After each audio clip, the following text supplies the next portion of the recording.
Et voilà, avant de continuer donc sur ces autres sujets, on a écouté le ministre Charles White sur ce rapport du département d'État américain, Charles White, que voilà, nous allons inviter finalement lundi avec d'autres acteurs concernés par la question des droits de l'homme sur ce plateau. Oui, puisque lui-même, il nous a fait la proposition, nous la prenons à bras ouverts. Parce que quand on l'a en studio ici, on a plus de facilité à pouvoir échanger avec lui sur une palette de sujets concernant la situation de la justice et des droits de l'homme en Guinée. Toujours est-il que, en écoutant le ministre, c'est à peine s'il n'estime pas que ce rapport n'est pas crédible, qu'il n'est pas, que c'est un rapport biaisé. Et c'est ce que non. Mais on ne peut pas, en tout cas à mon avis, mettre en doute la crédibilité de ce rapport sur la base d'une seule phrase qui dit, selon des informations, les forces de sécurité auraient commis des abus. La seule phrase ne peut pas remettre en cause toute tout le contenu de ce rapport. Des réalités cruelles qu'on connaît en matière justement de droits de l'homme en Guinée, les morts, les tueries pendant les manifestations, les détentions, parce que ce rapport parle de détenus politiques et sociaux. Ce rapport parle justement d'assassinats illégaux. Donc, d'assassinats illégaux, les assassinats sont déjà illégaux. Voilà. Oui, mais ça c'est un peu le langage. Si on se réfère ça, c'est un peu aux termes qui sont mis dans ce rapport. Voilà, dans ce rapport. Donc, rien de ce qui est cité dans ce rapport, rien de ce qui est mis à l'index en termes de faiblesse. Le rapport pointe index des arrestations ou détentions arbitraires. Absolument. Voilà, ce sont les réalités il y a qu'à citer le cas Foniké et compagnie. On parle de détenus politiques, de problèmes graves concernant l'indépendance du système judiciaire, la corruption grave au sein du gouvernement. Voilà. Oui, absolument. Quand ce rapport, le ministre parle d'éléments réactualisés, ce rapport parle de ce qui s'est passé en 2022. Et tout ce qui est cité là, nous le vivons, nous l'avons vécu. Donc je pense que ce n'est pas étranger à la réalité guinéenne, mais en l'ayant ici lundi. Et en 2022, c'est le CNRD qui était au pouvoir. Donc, parce que ce rapport, il plante un décor avant le CNRD. Et par exemple, c'est même élogieux quand on, quelque part, quand on dit que la Guinée était un État démocratique avant le coup d'État du 5 septembre. Oui, mais quand le rapport dit que... attends, je retrouve, s'il vous plaît, je vais retrouver le passage. Le rapport dit ici que les autorités n'ont généralement pas assuré un contrôle efficace sur les forces de sécurité jusqu'au coup d'État. Ça laisse penser que peut-être la situation à ce niveau s'est améliorée après le coup d'État. Parce que si le constat s'arrête à coup d'État, ça veut dire que d'une certaine manière, aujourd'hui, moi j'aurais bien compris le ministre quand il parle d'efforts dans le sens d'améliorer la situation, dans le sens de faire en sorte que ce qui est pointé dans ce rapport soit aménagé en termes de réalité sur le terrain. Mais ce rapport, il est vrai comme nature, j'ai envie de dire, parce qu'il reflète une réalité que nous vivons tous les jours. Bien, allez-y Lincoln. Abakar, rapidement, si Charles White parle des efforts de protection des droits de l'homme en termes en Guinée pendant la transition, moi je dirais que c'est de la théorie, parce que la charte dont il fait allusion, cette charte aujourd'hui est pratiquement violée. Il n'y a aucun respect des droits de l'homme dans ce pays. Alors rapidement, 3 points. Si Charles White ne reconnaît pas qu'il y a arrestation musclée et sans convocation dans ce pays, je vais le rappeler comment Foniké Mengué, Ibrahim Diallo et Bilo Adias ont été arrêtés. Quand il pense qu'il n'y a pas de détention prolongée dans ce pays, je le dirais que Foniké Mengué et compagnie ont passé près de 8 mois en prison sans jugement. S'il pense que dans ce pays, il n'y a pas de répression et tuerie dans les manifestations, je lui dirais qu'il y a plus de 18 morts et juste pour une interpellation. S'il pense qu'il n'y a pas de destruction d'édifices dans ce pays, je lui dirais que la maison de Selou a été démolie pendant que l'affaire était pendant devant la justice. S'il dit qu'il n'y a pas de confiscation des domiciles, je dirais que le domicile de Sidia est le cas illustratif. Donc, monsieur le ministre, arrête de marcher sur les œufs. Nous sommes en Guinée, comme lui. Il ne peut rien dire qu'on ne connaît pas. D'ailleurs, on est mieux imprégné de la réalité que lui. Parce qu'il est entre les 4 murs. Nous, on est reporters. Non, Charles n'est pas... On est sur le terrain. Non, non. Il n'est pas reporter. Tu parles pas de Charles quand même. Charles ne vient pas Charles n'est pas entre 4 murs. Non, pas non, mais... Abakar. Non. Charles ne vient bouge. Non. Et qui est au contact de la réalité. Non, c'est ce que je veux dire. Peut-être qu'il ne veut pas simplement le reconnaître. Reconnaître ce tableau sombre, mais il est au courant de tout ce qui se passe. Oui, mais s'il ne le reconnaît pas, ça veut dire qu'il est cloîtré entre 4 murs. Contrairement à vous, Abakar et nous, qui sommes sur le terrain, s'il y a les manifestations, qui partons en contact avec les populations, qui entendons tous les jours les cris de cœur des citoyens. Donc, on n'est pas comme lui. Donc, qu'ils prennent en compte ce que nous disons en tant que journalistes, parce que nous, on ne vient pas nous dire, on vit les réalités. Bien. Malheureusement, si un gouvernement refuse un tel rapport, je pense que c'est de la mauvaise foi. Tout Ce simplement. rapport est clair et net. Là où il parle de conditionnel, dans tout rapport, tant que la justice sur les cas de mort ne statue pas, on met ça au conditionnel. C'est ça le contenu des rapports. Ce rapport est clair, alors qu'on dise que les États-Unis ont menti. C'est le propos. Ouais.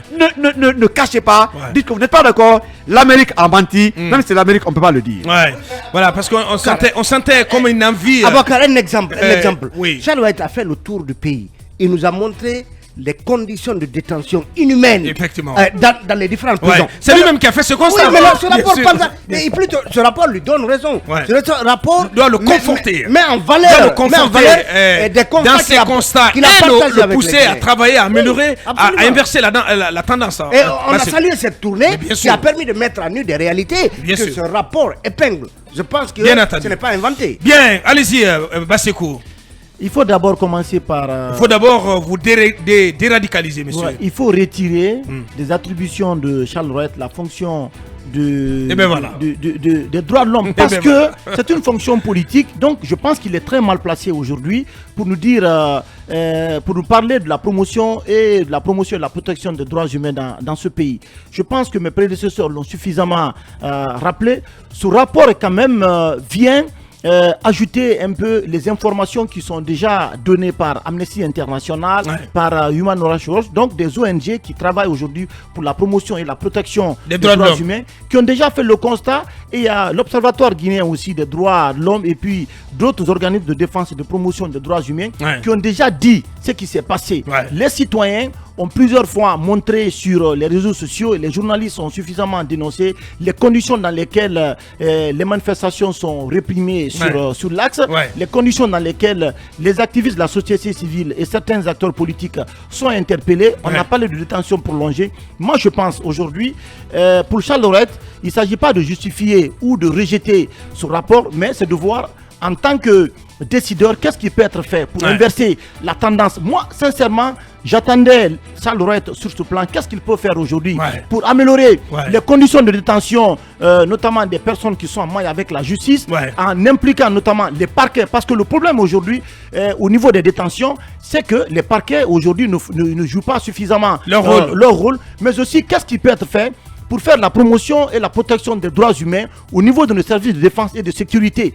Parce que l'usage des armes aujourd'hui, létales, lors des manifestations, est pointé du doigt, avec notamment la réquisition de l'armée. Moi, je pense qu'il s'agit aujourd'hui de se questionner, de voir qu'est-ce qui peut être fait sur les différents points sur lesquels la Guinée est mal notée en matière de promotion, pour voir qu'est-ce qui peut être fait pour améliorer tout cela. Malheureusement, on n'est pas à cela. Lui-même, Talibé l'a rappelé, il a démis plusieurs régisseurs de l'administration pénitentiaire à l'intérieur du pays pour des manquements, pour des cas de corruption et tout ça. Je pense qu'aujourd'hui, il y a un problème. S'il y a une question sur laquelle aujourd'hui, notamment le gouvernement sous le CNRD n'a pas suffisamment évolué, eh bien ce sont les questions de droits humains. Et ça, je pense que aujourd'hui, c'est de voir qu'est-ce qui peut être fait pour rectifier le tir. Merci Bassekou. Et c'est pas la première fois, Manu, que la Guinée est interpellée ou que la Guinée est épinglée. Parce que même si le ministre Charles White n'aime pas le mot, mais c'est pas le premier rapport du genre quand même qui épingle la Guinée, le gouvernement de transition ou la junte sur les questions des droits de l'homme, Manu. C'est clair qu'en Guinée on a encore beaucoup à faire, en tout cas en ce qui concerne le respect des droits humains. Et moi j'ai quand même aimé un passage du ministre Charles White, parce que lui-même il a insisté d'ailleurs là-dessus. Le rapport porte sur les pratiques des droits de l'homme. Donc ça veut dire que on peut bien comprendre que le département d'État américain ne s'attarde pas trop sur les textes de loi, sur les déclarations de bonne foi, parce qu'on parle de pratique. Et la pratique aujourd'hui, c'est que le droit de manifester, par exemple, il est interdit. Il est suspendu. Ouais. Ça, c'est une pratique. C'est assez simple, c'est un recul. Ouais. La pratique, c'est que l'événement le plus courant, c'est, on va dire, l'enlèvement d'Abdoul Sako. Parce que ce n'est pas une arrestation, ce n'est pas une interpellation. Un citoyen, un acteur de la société civile comprend en pleine rue, sans aucune convocation, sans aucun mandat, sans qu'on ne sache qu'est-ce qui lui est reproché à Boubacar, ça ne peut être qu'un enlèvement. L'autre élément aussi factuel, qui est factuel et qui entre justement dans la pratique, c'est que on a aujourd'hui des acteurs comme des acteurs de la société civile, notamment, je veux parler de Fonike Mangué, Ibrahim Diallo, Biloba, qui sont en prison pour des délits liés à l'exercice des libertés d'opinion, en tout cas, globalement, l'exercice des libertés publiques. Ouais. Donc, ils sont là depuis plusieurs mois, ils n'ont pas encore eu droit à un procès, ils n'ont bénéficié d'aucune liberté conditionnelle, ils sont en détention préventive prolongée. Ouais, ça, c'est la pratique. Depuis 8 mois. Donc ça également, c'est la pratique. Donc on peut bien comprendre que le département d'État américain s'attarde sur des faits aujourd'hui qui tapent à l'œil, qui sont à la limite à côté desquels on ne peut pas passer du tout. Tout à fait. Et je sais que monsieur le ministre a bien envie de mettre en avant plutôt la déclaration de bonne foi, la charte de la transition, qui en soit un très beau document. Ouais. Mais il a mis aussi en avant la volonté au plus haut niveau, qui serait qui est exprimée par le colonel. Mais qu'on a envie d'évaluer par des actes. Bien entendu. Qui doit se traduire par des actes concret sur le terrain en faveur de la promotion, comme il le dit, et de la protection des droits humains. Sauf qu'aujourd'hui, il y a un problème décalage. Il y a un problème d'articulation entre la charte, les intentions de bonne foi et tout, et ce qui est en réalité, ce qu'on peut constater en réalité sur le terrain, il y a vraiment un problème à articuler les deux. L'autre élément sur lequel je voulais intervenir, c'est le fait aussi de penser que parce que les États-Unis notent le fait que ce sont des informations collectées auprès d'autres organisations locales, en soi ce n'est pas méchant. Je pense que c'est classique, c'est une méthode classique. C'est classique parce que le département d'État américain lui-même travaille avec son ambassade qui est une représentation diplomatique qui n'a pas la marge de manœuvre qu'ont les organisations de la société civile à descendre sur le terrain, enquêter, collecter les infos.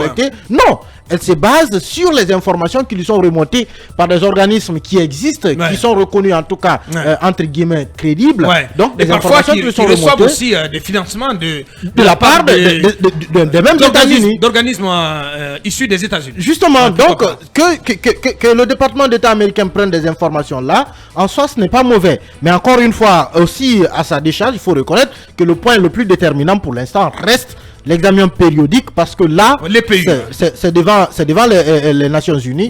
Et là, ce qui va en découler en soi, c'est une sorte de verdict. Bien. Donc, devant le Haut Commissariat des Nations Unies des droits de l'homme. Cabinet, votre point de vue là-dessus? Non, je pense que c'est autant c'est classique, ces rapportages-là, autant c'est classique que les gouvernements rejettent à bloc ou en partie les rapports. On se rappelle ici que le ministre de la Sécurité était passé ici dans mon temps et qui a essayé aussi de remettre en cause le rapport qui avait été dressé à l'époque de l'état des lieux, l'état de la promotion et de protection des droits humains. Là-dessus, c'est tout à fait normal. Maintenant, sur la question le modèle de rédaction de ces rapports-là, c'est basé sur la collecte des infos auprès des acteurs nationaux, mais aussi à des constats. Vous avez à la fois un premier item où on est catégorique sur les faits parce que ceci se rapporte donc au factuel. Vous avez un autre item où on est un peu dubitatif parce qu'on n'a pas d'éléments probants. Et là-dessus, le rapporteur, il fait attention en disant en usant spécialement du conditionnel. Donc, c'est pas parce qu'on a dit dans une partie ou dans quelques parties aurait ou serait que cela remet en cause la validité du rapport. Non, il y a du factuel. Le factuel étant, par exemple, l'interdiction des manifestations par le CNRD qui détient la clé de voûte de l'exécutif, qui est aussi un niveau important. Et ça, c'est du factuel. Quand le rapport parle de ça... Donc, que doit faire le gouvernement et le CNRD? Quelle est la meilleure attitude à adopter face à ce rapport? Parce que quand même, ça vient des États-Unis. Ça a tout son sens. il faut travailler à des mécanismes de mitigation de ces facteurs-là. Parce que vous savez, il y a un problème souvent. Il y a la différence entre la promotion et la protection des droits humains. Bien. On a souvent du mal à travailler à l'appariement de ces deux niveaux-là. Et c'est à cela qu'il faut forcément y travailler. Je pense que le ministre, c'est pas tout à fait, de mon point de vue, assez élégant d'entrer dans des discussions aux fins de démonter complètement le rapport. Puisque si toutefois le rapport périodique des droits humains qui va arriver, si celui-ci reprend, ne serait-ce qu'en partie, ces différents rapports dressés, je pense qu'il n'aura pas assez à dire. Il faut rester assez prudent là-dessus et comprendre que ça reste un idéal. La promotion des droits humains reste un idéal, tout comme la démocratie, et se dire qu'on a repris un flambeau, il faut que cela continue. Est-ce qu'il faudra pour autant continuer à tergiverser là-dessus? Je pense non, il faut travailler aux facteurs de mitigation de ces problèmes-là. Bien dit, cabinet. Mamadou, pour en terminer. D'emblée, je suis d'accord avec Bassekou qu'il faut extraire dans les attributions de Charles Wright celles en rapport avec la promotion, la défense et le respect des droits de l'homme. Parce que ce qui est évident, c'est qu'il ne joue pratiquement pas ce rôle. D'ailleurs, on ne voit rien qui est en rapport avec la promotion des droits de l'homme, encore moins avec le respect des droits de l'homme en Guinée. Donc il faut les lui enlever tout simplement. Peut-être qu'il faut en faire une direction que quelqu'un va gérer de façon indépendante, ou il faut peut-être en créer un ministère en tant que tel, si cela est une des priorités de la transition, donc de Mamadi Doumbouya. Je suis d'accord. Et ce qui est extrêmement grave dans les propos du ministre, c'est que ces propos-là viennent contredire ceux de Mamadi Doumbouya lui-même. C'est que ces propos viennent assombrir le tableau de Mamadi Doumbouya, parce que tout simplement le discours de prise de pouvoir par la junte, mais il est truffé que des extrêmes, que des déviances, que des mauvaises pratiques en rapport avec les droits de l'homme qu'on a collé au régime d'Alpha Condé.